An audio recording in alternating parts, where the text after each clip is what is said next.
Hello students, कैसे हैं आप सब लोग। उम्मीद करते हैं आप सब लोग बहुत अच्छे होंगे। हमने अपनी लास्ट क्लास में जनरल इंग्लिश में हमने पढ़ा था ईच।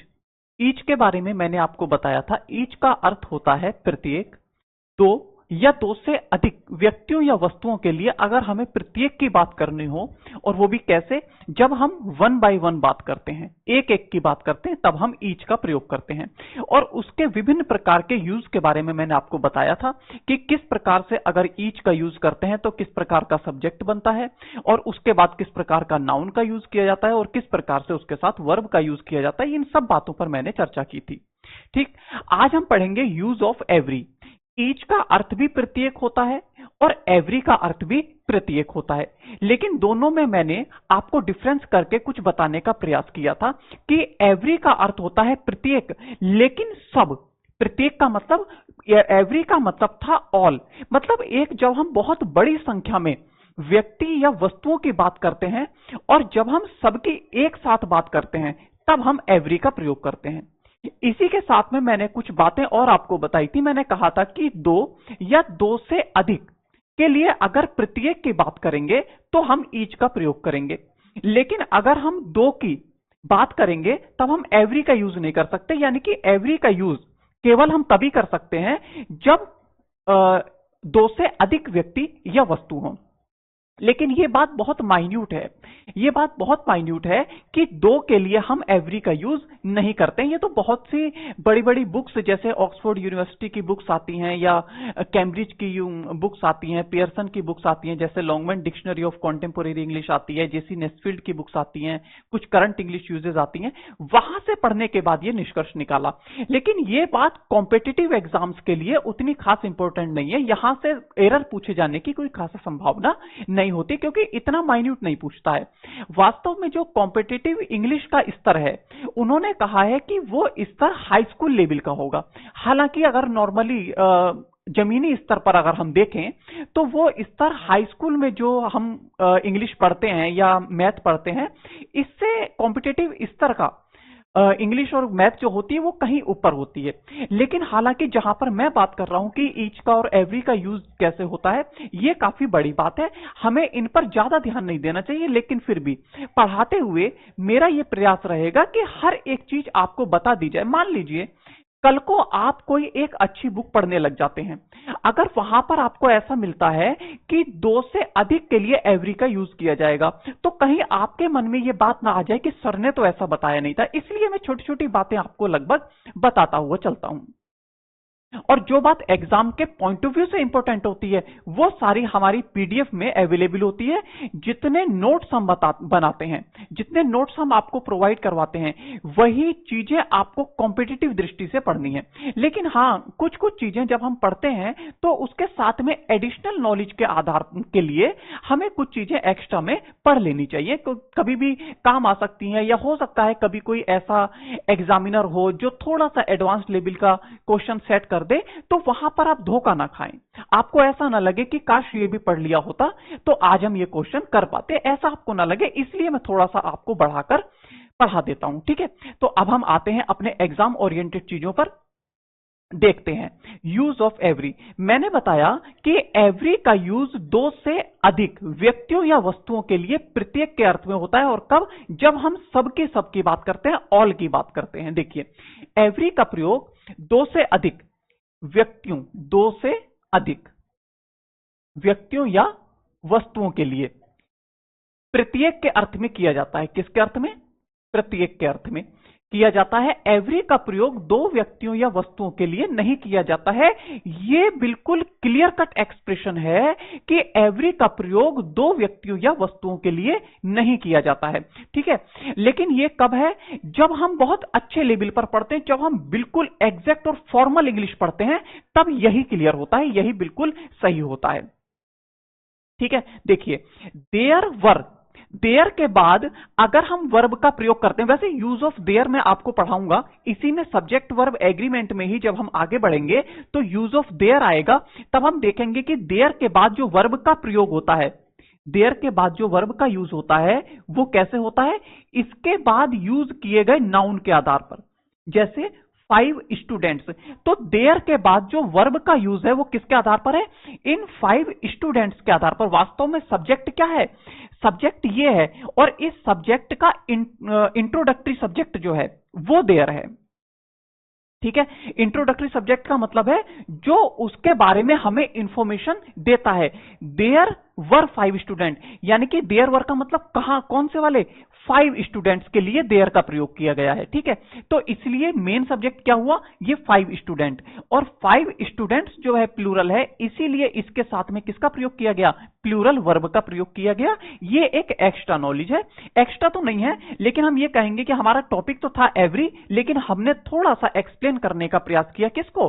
देयर को। क्योंकि ऐसा है जैसे देयर हमारे सामने आ गया, अब देयर के बाद मैंने प्लूरल वर्ब का यूज किया, तो कहीं आपके मन में ऐसा ना आ जाए कि यहां पर प्लूरल वर्ब का यूज क्यों है। क्योंकि जब हमारे बोर्ड पर एक एग्जाम्पल लिखा है और हम सब्जेक्ट वर्ब एग्रीमेंट पढ़ रहे हैं, तो यह प्रश्न आपके मन में आ सकता है। क्योंकि जैसे जब हम ऑफलाइन पढ़ाते हैं, पढ़ा तो हम एवरी रहे होते हैं, और वहीं पर जब बच्चा ये सेंटेंस को देख लेता है तो वह यहीं पर सवाल खड़ा कर देता है, सर ये देयर के बाद वर्ब कैसे आ गया? अब हालांकि हम देयर को बाद में पढ़ाएंगे, लेकिन वहां पर बच्चे के प्रश्न को और बच्चे की जो कंफ्यूजन है उसको क्लियर करना हमारे लिए जरूरी बन जाता है। उसी जगह पर, उसी अनुभव के आधार पर मैंने आपको यहां पर देयर के बारे में भी बताने का प्रयास किया। अब हम वापस अपने पॉइंट पर आते हैं। There were 5 students. कितने स्टूडेंट्स हैं? तो 5 हैं, 2 से अधिक स्टूडेंट्स हैं। ठीक है, अब इसके लिए यूज किया हमने किसका? एवरी। एवरी का मतलब प्रत्येक। प्रत्येक कौन? 5 स्टूडेंट्स में से प्रत्येक और सब के सब। Every was given a prize. Every was given a prize का मतलब क्या हुआ कि हमने सबको एक एक प्राइज दिया। किसको?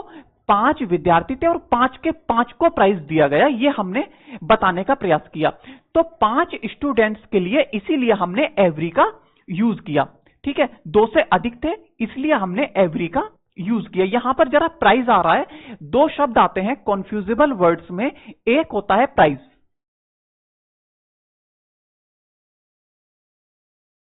एक होता है प्राइज और एक होता है प्राइज। प्राइज का अर्थ होता है मूल्य और प्राइज का अर्थ होता है पुरस्कार।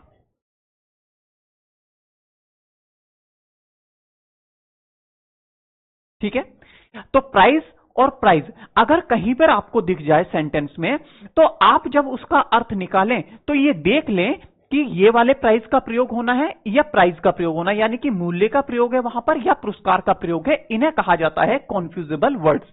जब हम अपना एक लास्ट चैप्टर पढ़ते हैं मिसलिनियस, हम लगभग 3 चैप्टर्स ऐसे हैं जिनको हम एक्स्ट्रा में पढ़ते हैं, जैसे फ्रेजल वर्ब और सुपरफ्लोस एक्सप्रेशंस, और एक हम पढ़ते हैं मिसलिनियस। जितने भी इस प्रकार के कॉन्फ्यूजिबल वर्ड्स होते हैं, जितने भी एक ही वर्ड के विभिन्न यूज जब हम पढ़ते हैं, तब हम वहां पर इस प्रकार की चीजों को पढ़ने का प्रयास करते हैं। ठीक है, तो ये बात आप ध्यान रखेंगे। तो यहां पर सब हमारा सेंटेंस क्या था कि 5 स्टूडेंट्स, और 5 हैं, 2 से अधिक हैं, और 2 से अधिक के लिए हमने किसका यूज किया? एवरी का। अगर हम 2 स्टूडेंट्स के लिए, 2 स्टूडेंट्स हैं और 2 स्टूडेंट्स के लिए अगर हम एवरी का यूज करते हैं, तो इसको लगभग फॉर्मल इंग्लिश में, किस इंग्लिश में? जब हम फॉर्मल इंग्लिश की बात करेंगे तो इसको क्लियर कट गलत माना जाता है, क्योंकि एवरी का प्रयोग एक बहुत बड़ी संख्या में, चाहे व्यक्ति हो चाहे वस्तु हो, और उसकी सबके सब की बात करने के लिए हम एवरी का प्रयोग करते हैं। ये बिल्कुल फॉर्मल इंग्लिश है। ठीक है, राइटिंग में हमें इस प्रकार से यूज करना चाहिए, यानी कि 2 के लिए हमें एवरी का यूज नहीं करना चाहिए। मैं इतना इसलिए क्लियर करके आपको बता रहा हूं क्योंकि बुकों में जितने भी बुक्स हैं जनरल इंग्लिश की, उन बुक्स में इस बात को बताया नहीं गया है। ठीक है, वहां पर ईच और एवरी को लगभग समान बताकर, अच्छा ऐसा नहीं है कि वो बुक्स गलत हैं, बुक्स गलत नहीं है, क्योंकि आपका स्तर वहीं तक रहना चाहिए कि ईच और एवरी को लगभग आप बराबर समझें, और आप केवल ध्यान इस बात पर दें कि वहां पर एवरी के बाद प्लूरल नाउन का प्रयोग है या सिंगुलर नाउन का प्रयोग है, या फिर उसमें सिंगुलर वर्ब है या प्लूरल वर्ब। इतना ही आपके एग्जाम ओरिएंटेड है, ये तो एक्स्ट्रा और एडवांस्ड नॉलेज है। ठीक है, आगे बढ़ जाए हम। देखिए, एवरी का प्रयोग सिंगुलर नाउन से पहले किया जाता है, ना कि प्लूरल नाउन से। ठीक है, मैंने आपको बताया था हम कहेंगे एवरी स्टूडेंट। एवरी स्टूडेंट का मतलब प्रत्येक विद्यार्थी। हम कहेंगे एवरी बुक, यानी कि प्रत्येक किताब। हम ये नहीं कहेंगे प्रत्येक किताबें, हम प्रत्येक किताबें नहीं कहेंगे, हम कहेंगे प्रत्येक किताब। जैसे हम कहें प्रत्येक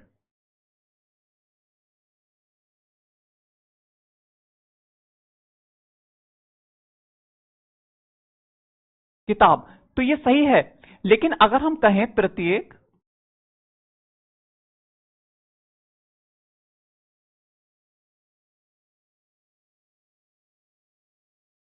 किताबें, तो ये क्या हो जाएगा, गलत हो जाएगा। प्रत्येक किताब होता है, ना कि प्रत्येक किताबें। इसी के आधार पर आप समझने का प्रयास कीजिए। अगर प्रत्येक किताब सही है तो हम कहेंगे एवरी बुक।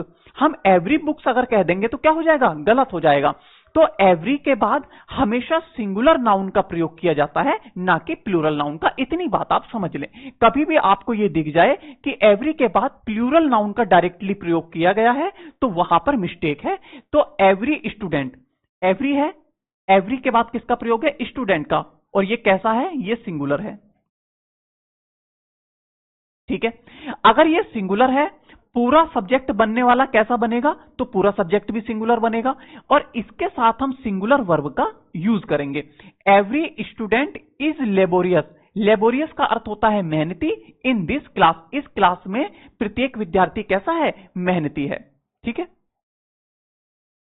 एवरी स्टूडेंट्स, अगर हम कह रहे हैं एवरी स्टूडेंट्स, तो इसका अर्थ हो गया प्रत्येक विद्यार्थियों। ठीक है, अगर प्रत्येक विद्यार्थियों कह रहे हैं, इसका मतलब ये गलत है। तो ये सेंटेंस का सब्जेक्ट का एक्सप्रेशन गलत होने के कारण, ये सब्जेक्ट गलत होने के कारण ये वाला सेंटेंस कैसा होगा, ये गलत होगा। ठीक है, आगे देखें। एवरी मेंबर, प्रत्येक मेंबर, प्रत्येक सदस्य, wears a uniform.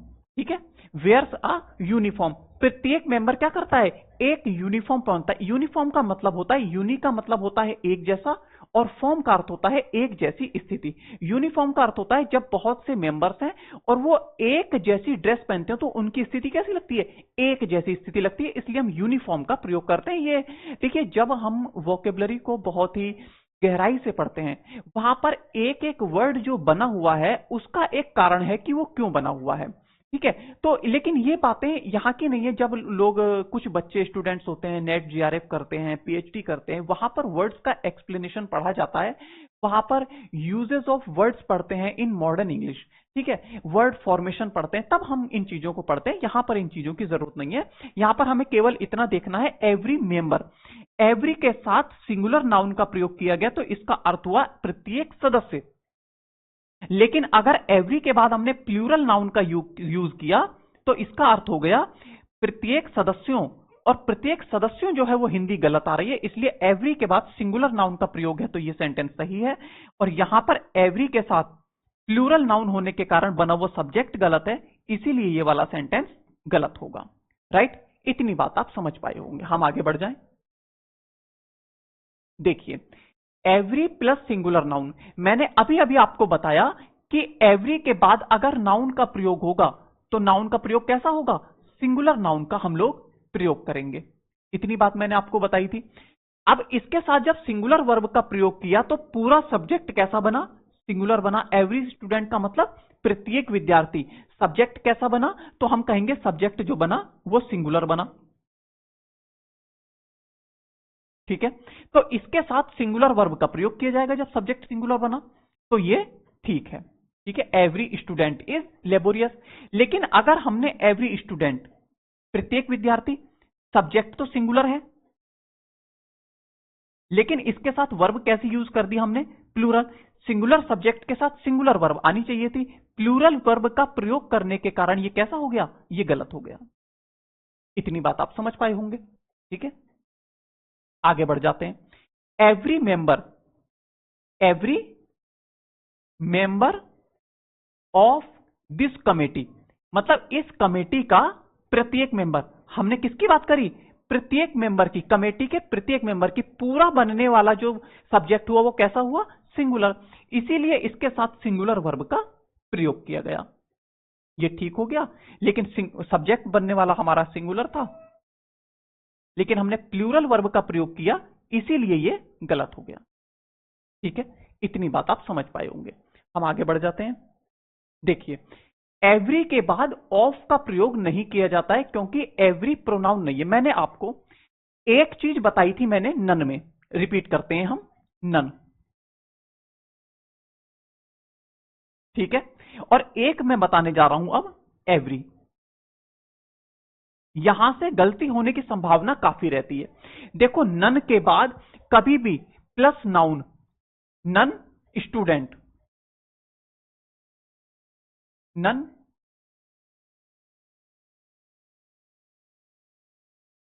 Student, none के बाद डायरेक्टली नाउन का प्रयोग नहीं किया जाता है, ये गलत माना जाता है। ठीक है, हम क्या कहेंगे, नन ऑफ द स्टूडेंट्स।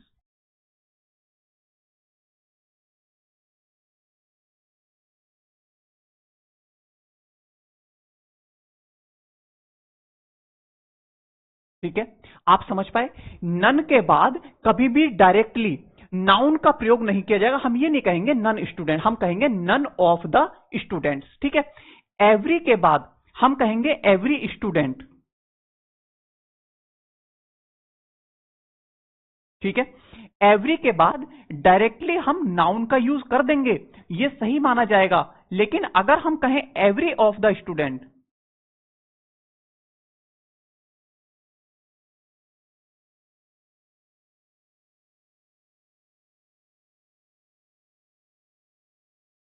ये गलत होगा। ठीक है, एवरी के बाद कभी भी डायरेक्टली बाद इसके ऑफ का प्रयोग नहीं किया जाता है, ये गलत माना जाता है। ये जो एक्सप्रेशंस हैं, यहां से एरर पूछे भी गए हैं और पूछे जाने की संभावना है। यहां से अगर एरर आ जाए तो आपका गलत नहीं होना चाहिए, क्योंकि थोड़े से कंफ्यूजेबल से लगते हैं ये, इसीलिए आप इनको बड़े ध्यान से और बार बार पढ़ेंगे। ठीक है, एवरी के बाद ऑफ का प्रयोग नहीं किया जाता है। एवरी ऑफ, अगर एवरी के बाद ऑफ आया, इसीलिए ये गलत हो गया। एवरी ऑफ द गर्ल्स, इसीलिए ये गलत हो गया। क्यों? क्योंकि एवरी के बाद ऑफ का प्रयोग नहीं किया जाता है। ठीक है, अच्छा, पीछे वाले में थोड़ा सा आप एक बार समझ लीजिए। आप सोचेंगे यहां पर देखिए ऑफ का प्रयोग क्यों आया। मैंने कहा कि एवरी के डायरेक्टली बाद ऑफ नहीं आएगा, लेकिन अगर एवरी मेंबर हो जाए, एवरी मेंबर, हमने बात किसकी करी, मेंबर की, एवरी मेंबर ये नाउन आया, इसके बाद ऑफ आ सकता है। ठीक है, every member of this committee, लेकिन एवरी के बाद अगर हम मेंबर का प्रयोग नहीं करते, एवरी के डायरेक्टली बाद अगर ऑफ आता तो ये गलत हो जाता। ठीक है, इतनी बात आप समझ पाए होंगे।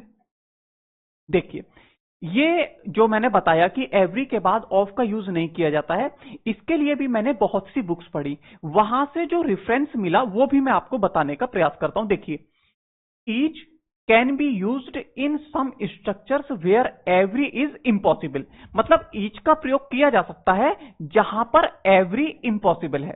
एवरी कैसा है, इम्पॉसिबल, यानी कि एवरी का जहां यूज नहीं किया जा सकता वहां किसका यूज करेंगे हम, ईच का। कैसे, ईच ऑफ देम, ईच के बाद हमने ऑफ का यूज किया, ईच ऑफ देम, और ऑफ प्रीपोजिशन थी, इसीलिए हमने क्या किया, ऑफ के बाद ऑब्जेक्टिव केस के प्रोनाउन का यूज किया।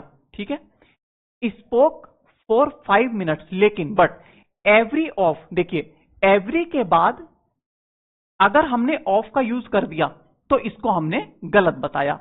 और हमने ये वाला डिफरेंस कहां से लिया है, practical English uses by Michael Swan. Michael Swan की ऑक्सफोर्ड यूनिवर्सिटी की एक बुक आती है प्रैक्टिकल इंग्लिश यूजेस, वहां का जो 4th एडिशन है, उस 4th एडिशन का पॉइंट नंबर 154.3 है, वहां से हमने ये लिया है कि एवरी के बाद ऑफ का प्रयोग नहीं होगा। अगर हमें इस प्रकार से यूज करना है तो हम किसका यूज करेंगे, ईच ऑफ का। ईच ऑफ का प्रयोग होता है, एवरी ऑफ का प्रयोग नहीं होता है। तो मैं ये समझता हूं कि जितनी भी बातें मैंने ईच और एवरी के बारे में आपको बताई, वो इससे ज्यादा एग्जाम में और नहीं पूछा जाएगा। आगे बढ़ जाते हैं हम।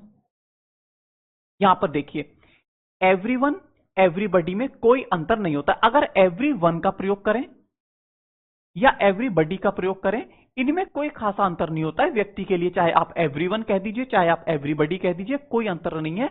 इसके लिए भी या प्रैक्टिकल इंग्लिश यूजेस से ये रेफरेंस लिया गया है ताकि यहां से आपको चीजें बिल्कुल क्लियर हो सकें। ठीक है, there is no significant difference between somebody and someone. आपको याद होगा जब मैं पीछे आपको पढ़ा रहा था, शायद एनीवन पढ़ा रहा था मैं, एनी के बारे में जब मैंने आपको पढ़ाया था तब मैंने बताया था आपको कि बिटवीन के बाद एंड का यूज होता है। देखो ये कंजंक्शन है, बिटवीन का प्रयोग दो के लिए होता है और बिटवीन के साथ एंड का प्रयोग किया जाता है, ना कि और या नॉर का। तो एवरीवन और एवरीबॉडी में कोई भी डिफरेंस नहीं होता, ये आप समझ पाए होंगे। यहां आप समझने का प्रयास कीजिए, एवरीवन एवरीबॉडी का प्रयोग यदि सेंटेंस के सब्जेक्ट के रूप में किया जाता है तो सिंगुलर वर्ब का प्रयोग किया जाता है। भाई एवरी का मतलब था प्रत्येक, अब एवरीवन क्या हो गया, प्रत्येक व्यक्ति या प्रत्येक लड़का। हम बात किसकी कर रहे हैं, हम बात एक एक की ही कर रहे हैं, प्रत्येक एक की बात कर रहे हैं हम एवरीवन, और उसमें कैसे आते हैं सारे एवरीवन। एवरीवन प्रत्येक has a chance to win. Everyone का अर्थ क्या हुआ कि मतलब जो भी सारे हैं उनमें से प्रत्येक के पास चांस है जीतने का। मेहनत करो और जीतो। जैसे आप कॉम्पिटिटिव एग्जाम दे रहे हैं तो प्रत्येक के पास चांस है जीतने का, लेकिन कैसे, जब आप कड़ी मेहनत करते हैं तब। एवरीवन प्रत्येक, हैज, एवरीवन सिंगुलर सब्जेक्ट बना, इसके साथ सिंगुलर वर्ब का प्रयोग किया जाता है, has a chance to win, इसलिए ये ठीक हुआ। एवरीवन कैसा सब्जेक्ट है, तो हम कहेंगे एवरीवन सिंगुलर सब्जेक्ट है, ठीक है। Everyone have a chance to win, everyone का मतलब है प्रत्येक के पास चांस है, चांस है नहीं, चांस है। तो हम यहां पे एवरीवन के साथ प्लूरल वर्ब का प्रयोग नहीं कर सकते, और प्लूरल का प्रयोग होने के कारण ही ये एग्जाम्पल कैसा हो जाएगा, ये गलत हो जाएगा, ठीक है। एवरीवन इज रिस्पॉन्सिबल, प्रत्येक रिस्पॉन्सिबल है for this crime. Everyone is responsible, प्रत्येक जिम्मेदार है। एवरीवन के साथ सिंगुलर वर्ब का प्रयोग किया गया, ये सही है, लेकिन एवरीवन के साथ प्लूरल वर्ब का प्रयोग किया गया, इसीलिए ये गलत है। मैंने बताने का प्रयास किया कि एवरीवन और एवरीबॉडी में कोई भी डिफरेंस नहीं होता है, और एवरीवन और एवरीबॉडी का प्रयोग यदि सेंटेंस के सब्जेक्ट के रूप में हो तो उसके साथ सिंगुलर वर्ब का प्रयोग होता है। यह मैंने आपको बताने का प्रयास किया। देखिए जिस तरह से हम आपको इंग्लिश पढ़ा रहे हैं, अगर आप हमारी क्लासेस को पूरा एक बार भी अगर देख पाए, पूरी क्लास को अगर एक बार भी देख पाए, तो मुझे नहीं लगता कि या तो आपको दोबारा इंग्लिश ग्रामर पढ़ने की जरूरत पड़ेगी। हां, ग्रामर पढ़ने की जरूरत ना पड़े, लेकिन प्रैक्टिस कैसे, प्रीवियस ईयर क्वेश्चंस की प्रैक्टिस, विभिन्न मॉडल क्वेश्चंस की प्रैक्टिस। जो ग्रामर आपने वीडियोस के माध्यम से पढ़ी, उस ग्रामर का जितना अधिक से अधिक आप क्वेश्चंस में, चाहे वो कॉमन एरर्स हो, चाहे वो सेंटेंस इंप्रूवमेंट हो, चाहे वो एक्टिव पैसिव हो, चाहे वो डायरेक्ट इनडायरेक्ट हो, चाहे वो फिल इन द ब्लैंक्स हो, जितना आप यूज करेंगे उतनी आपकी ग्रामर क्या होती रहेगी, स्ट्रांग होती रहेगी, और ग्रामर आपकी बनी रहेगी। जो आप क्लासेस में पढ़ते हैं वो ग्रामर आपके माइंड में बनी रहती है। लेकिन वहीं अगर आप ग्रामर को छोड़ दिया, देखो क्लास अगर एक बार पढ़ ली तो दोबारा क्लास की वीडियो के माध्यम से पढ़ना थोड़ा सा कठिन होता है, क्योंकि चीजें हम सीख चुके होते हैं। जब वो रिपीट होती है तो हमें बोरिंग होती है। तो हमें क्या करते हैं, उसको बनाए रखने के लिए हम प्रीवियस ईयर के क्वेश्चंस और मॉडल क्वेश्चंस को अधिक से अधिक लगाने का हम लोग प्रयास करते हैं। ठीक है, आगे बढ़ते हैं।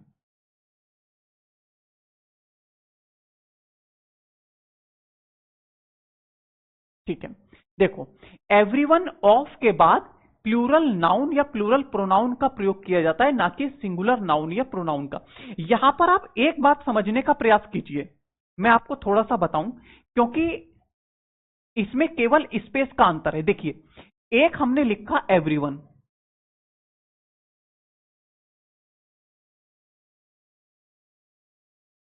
ठीक है, हमने एवरीवन में स्पेस नहीं लिया, वहीं हमने लिखा एवरीवन,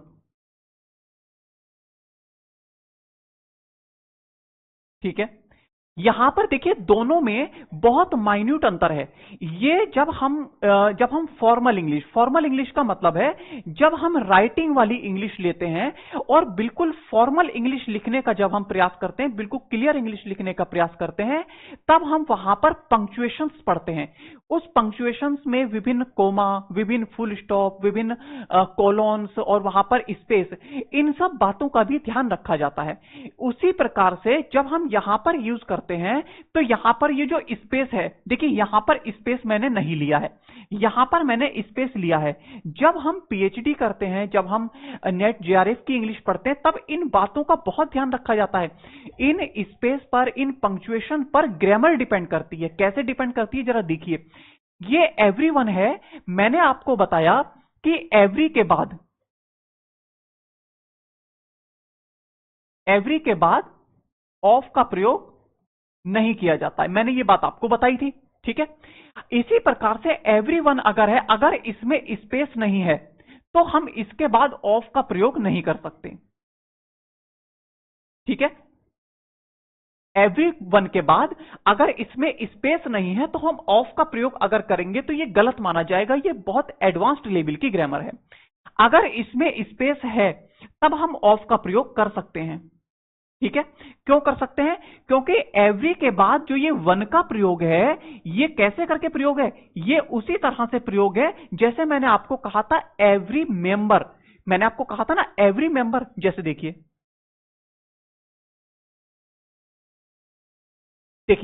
मैंने वैसे तो आपको कहा कि एवरी के बाद ऑफ का प्रयोग नहीं होता है, लेकिन अगर हमने एवरी के बाद मेंबर का प्रयोग कर दिया, एवरी के बाद मेंबर का प्रयोग कर दिया, एवरी अलग है और इसका नाउन है मेंबर, तब हम ऑफ का प्रयोग कर सकते हैं, ठीक है।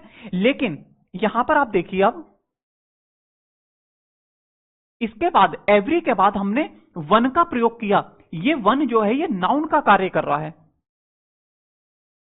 नाउन का कार्य कर रहा है, तो एवरी वन के बाद ऑफ आ सकता है। लेकिन अगर इसमें स्पेस नहीं है तो ये एवरी वन क्या है? ये पूरा एक सिंगल वर्ड है एवरीवन। इसके बाद ऑफ का प्रयोग नहीं किया जाएगा। आप इस प्रकार से समझने का प्रयास कीजिए। अगर स्पेस नहीं है तो एवरीवन एक वर्ड है, लेकिन अगर स्पेस है तो एवरी अलग है और वन अलग है। ये नाउन का कार्य करेगा। एवरीवन के बाद ऑफ का प्रयोग किया जा सकता है, ये जो है सही है। इतनी बात आप समझ पाए होंगे, ठीक है। जितना माइन्यूट मैंने आपको पढ़ा दिया, इतना माइन्यूट वो पूछेगा नहीं, आप बेफिक्र रहें, ठीक है। देखिए एवरीवन, एवरी के बीच में स्पेस है, एवरी के बीच में स्पेस है। अगर स्पेस है तो ऑफ का प्रयोग है, ये सही है। प्लूरल नाउन या प्रोनाउन का प्रयोग किया जाता है, ना कि सिंगुलर नाउन या प्रोनाउन का। निम्नलिखित को देखें ध्यान से। एवरीवन का प्रयोग केवल मनुष्यों के लिए किया जाता है, इसके साथ ऑफ का प्रयोग नहीं। देखिए एवरीवन, एवरीवन, इसमें स्पेस नहीं है। एवरीवन में अगर स्पेस नहीं है तो पूरा एक वर्ड है ये एवरीवन। इसके बाद ऑफ का प्रयोग नहीं किया जाता है, ऑफ का प्रयोग नहीं किया जाता है। देखिए एवरीवन के बाद अगर ऑफ का प्रयोग किया तो ये गलत है, ठीक है। लेकिन एवरीवन, यहां पर एवरी अलग है और वन अलग है, एवरी अलग है और वन अलग है, ठीक है। एवरीवन, तब हम ऑफ का प्रयोग कर सकते हैं, ठीक है। तो एवरीवन ऑफ, अगर स्पेस नहीं है तो ऑफ का प्रयोग किया तो ये गलत है।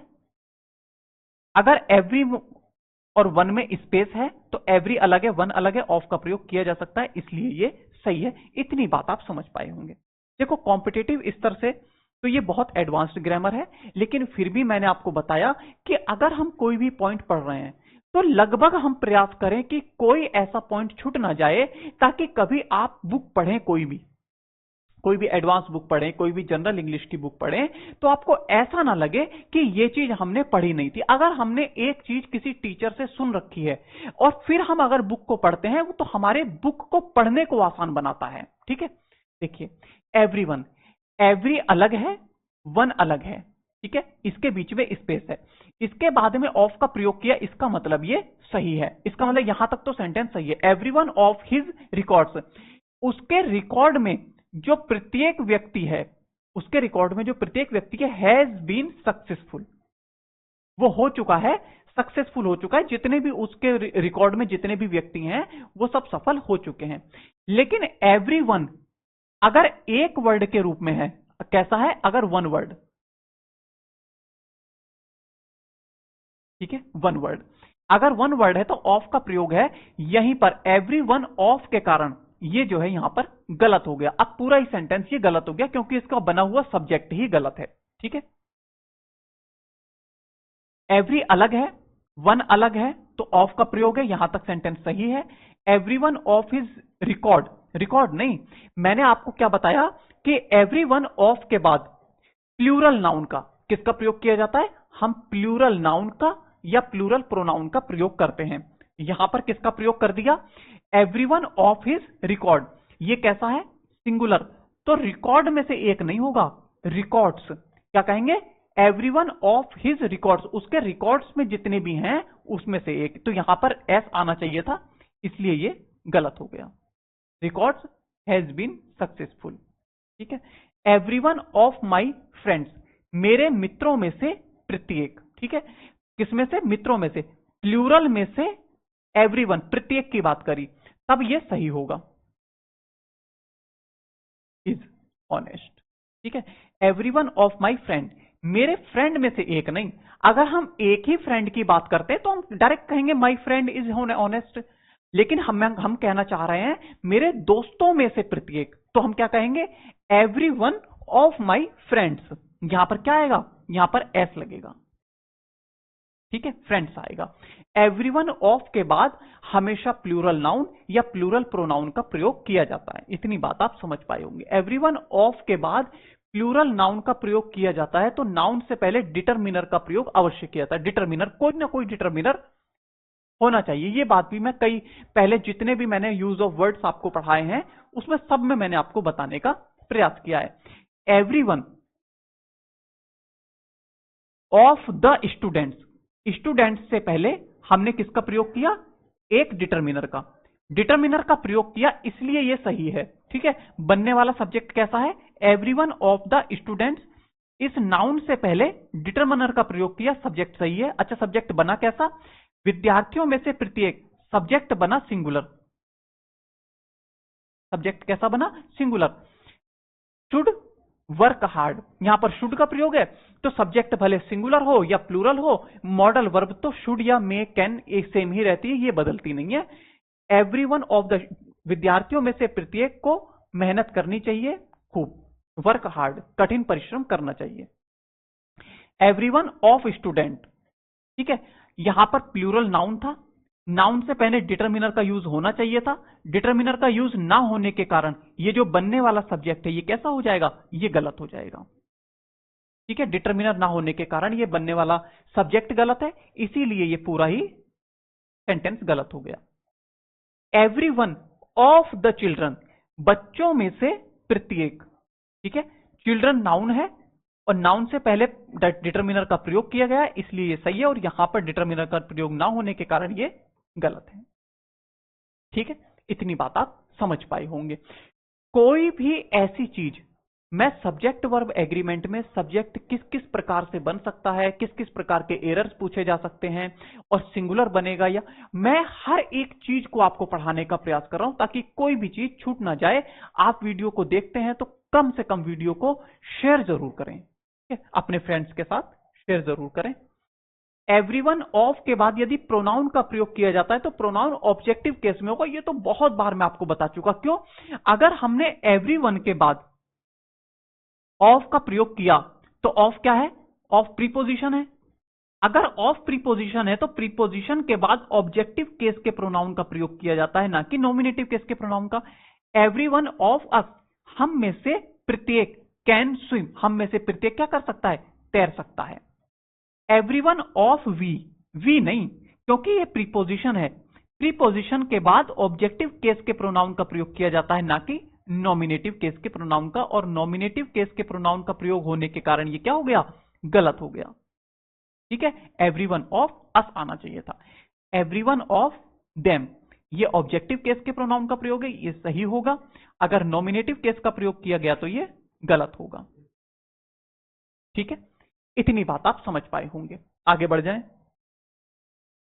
Everyone of plus plural noun हो या प्रोनाउन हो, सिंगुलर वर्ब आती है। क्यों, क्योंकि हम कहते हैं एवरीवन ऑफ द स्टूडेंट्स, विद्यार्थियों में से प्रत्येक, बनने वाला सब्जेक्ट कैसा बनता है, singular. Everyone of the children, बच्चों में से प्रत्येक, पूरा सब्जेक्ट जो है वो बना कैसा बना, तो हम कहेंगे वो सिंगुलर बना, और सिंगुलर बना तो सब्जेक्ट सिंगुलर है तो वर्ब कैसी आएगी, सिंगुलर आएगी। ठीक है, एवरीवन ऑफ अस, हम में से प्रत्येक, हम में से प्रत्येक हुआ सेंटेंस सब्जेक्ट का अर्थ, तो सब्जेक्ट कैसा हुआ, हम कहेंगे सब्जेक्ट सिंगुलर हुआ, और सब्जेक्ट अगर सिंगुलर हुआ तो वर्ब कैसी आएगी, तो हम कहेंगे वर्ब सिंगुलर आएगी। ठीक है, यहां पर देखो एवरीवन ऑफ द चिल्ड्रन, बच्चों में से प्रत्येक, बनने वाला सब्जेक्ट कैसा था, सिंगुलर, वर्ब प्लूरल आ गई, इसीलिए ये सब्जेक्ट वर्ब को वेरीफाई नहीं कर रहा है, इसीलिए ये गलत हो गया। ठीक है, यहां पर भी यही है, यहां पर हैव का प्रयोग प्लूरल वर्ब का प्रयोग कर दिया, इसीलिए गलत हो गया। यहां पर एक बात समझने का प्रयास कीजिए, देखिए ये है टू, टू के बाद हमने किसका प्रयोग किया, V1 का, टू के बाद V1 का प्रयोग किया। यहां से कई बार एरर पूछे गए हैं। अगर हम कहें टू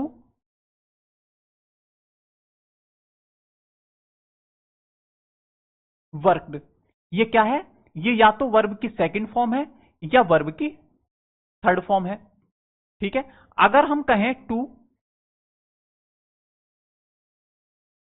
वर्क्स, ये वर्ब की फिफ्थ फॉर्म है, जिसे सिंगुलर फॉर्म कहा जाता है। जिसे क्या कहा जाता है, singular form. To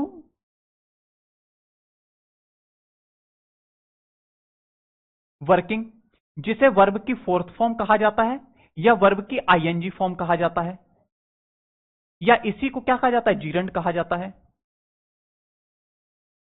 non finite में हम पढ़ेंगे जीरंड। ठीक है, अगर टू के बाद वर्ब की सेकंड फॉर्म थर्ड फॉर्म का प्रयोग है तब भी ये गलत है। वर्ब के बाद अगर वर्ब की फोर्थ फॉर्म या सिंगुलर फॉर्म का प्रयोग है तब भी ये गलत है, और टू के बाद अगर वी प्लस आईएनजी का प्रयोग है तब भी ये गलत है। वर्ब के बाद हमेशा, वर्ब के टू के बाद हमेशा वर्ब की फर्स्ट फॉर्म का प्रयोग किया जाता है, ये आप हमेशा ध्यान रखना। ठीक है, टू प्लस V1 का प्रयोग किया जाता है, यह हमेशा ध्यान रखेंगे। यहां से कई बार सवाल पूछा गया, क्योंकि मैंने कई सारे क्वेश्चंस में देखा है टू के बाद V2 का प्रयोग या V3 का प्रयोग कर दिया जाता है और पूछ लिया जाता है एरर का है। आप बिल्कुल एकदम देखिए कि टू के बाद V1 का प्रयोग किया जाता है। ठीक है, ये एडिशनल था आज की क्लास में। ठीक, आगे बढ़ जाएं हम। देखिए आगे आया एवरीथिंग। देखिए हर पॉइंट मैंने ईच पढ़ाया, एवरी पढ़ाया, एवरीवन, एवरीबॉडी, एवरीथिंग, यहां पर आकर एंड हो गया, क्योंकि एवरी के साथ और कोई शब्द जुड़ता नहीं है। चाहे एवरीवन जोड़ो, चाहे एवरीबॉडी जोड़ो, चाहे एवरीथिंग जोड़ो, बस इतना ही होता है, और वो सब कुछ मैंने आपको पढ़ाने का प्रयास किया। एवरीथिंग का प्रयोग यदि सेंटेंस के सब्जेक्ट के रूप में किया जाता है तो इसके साथ सिंगुलर वर्ब का प्रयोग किया जाता है। क्यों? क्योंकि हम प्रत्येक वस्तु की बात करते हैं और बनने वाला सब्जेक्ट कैसा होता है, सिंगुलर। प्रत्येक वस्तु मजबूत है, प्रत्येक वस्तु अच्छी है, प्रत्येक वस्तु मूल्यवान है कहते हैं तो कैसा आता है, सिंगुलर आता है। और एवरीथिंग का प्रयोग अगर सेंटेंस के सब्जेक्ट के रूप में हो, किसमें, सेंटेंस के सब्जेक्ट के रूप में, तो यह सिंगुलर होता है, और सिंगुलर है तो इसके साथ सिंगुलर वर्ब का प्रयोग किया जाएगा। ठीक है, अगर इसके साथ प्लूरल वर्ब का हम प्रयोग करेंगे तो ये गलत माना जाएगा, क्योंकि एवरीथिंग कैसा है, सिंगुलर है। एवरीथिंग, इज एवरीथिंग रेडी, क्या प्रत्येक चीज तैयार है, तो एवरीथिंग के लिए सिंगुलर वर्ब का प्रयोग किया गया, ये सही है। अगर एवरीथिंग के लिए प्लूरल वर्ब का प्रयोग कर दिया गया तो ये गलत हो जाएगा। ठीक है, use of many, next class में हम पढ़ेंगे use of many. General English की नेक्स्ट क्लास जिस दिन भी होगी, कल या परसों, तो हम किसका पढ़ेंगे, यूज ऑफ मैनी के बारे में पढ़ेंगे। हम लोग पढ़ेंगे मैनी और मच में क्या अंतर होता है, इन सब बातों को पढ़ेंगे। आज के लिए इतना ही, धन्यवाद।